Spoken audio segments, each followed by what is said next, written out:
Stinking gas bubbling up from the earth in PUPURWANINGSIH's bathroom, nearly a kilometer away from the mud volcano. Her house is submerging and slowly but surely hot mud is taking over. Many of her neighbors have fled the area, but PUPURWANINGSIH wants to be compensated first before she leaves.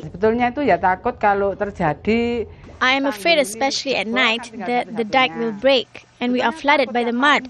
It's really hard to live like this, but we have no choice, because the government only wants to pay a very small amount. This dike is her biggest concern. People work around the clock to keep the mud inside. If they fail, the only rail and road connection to East Java will be wiped off the map, leaving hundreds of thousands of people and major companies in isolation. Despite the threat, people continue living in the danger zone. We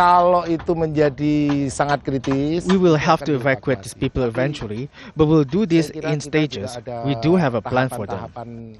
It's like an ocean of mud. After nearly 4 years, as far as you can see, all the land is covered by hot, smelly mud. And every minute more is coming out right there.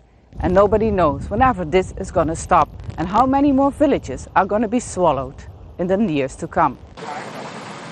The amount of mud pouring out of the earth has decreased slightly since the eruption in 2006, but can still fill around 50 Olympic-sized swimming pools every day.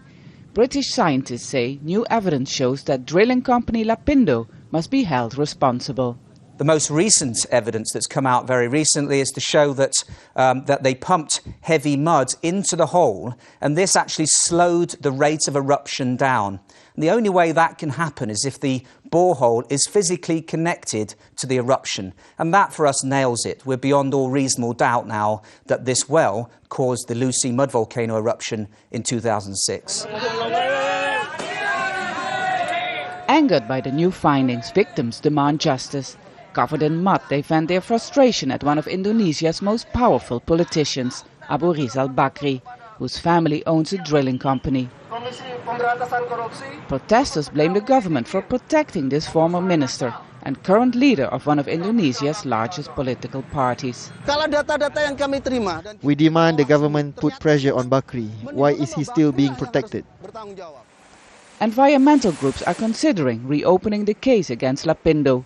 The company, which was cleared of all responsibility by the Supreme Court in 2009, says it is not impressed by the new findings. Betul, bahwa drilling report itu pun juga sudah kita berikan kepada court. We have handed over the drilling report to the court, and their conclusion was that the drilling was according to standard procedures.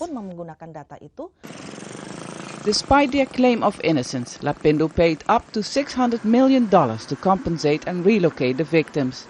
They call it corporate responsibility. To PUPURWANINGSIH, it doesn't matter who's to blame, as long as the victims are properly compensated and their safety guaranteed. Until she's forced to leave, there's one advantage though. She doesn't have to pay for cooking gas anymore, since it is freely spewing out of the earth. Vaessen, Al Jazeera, East Java.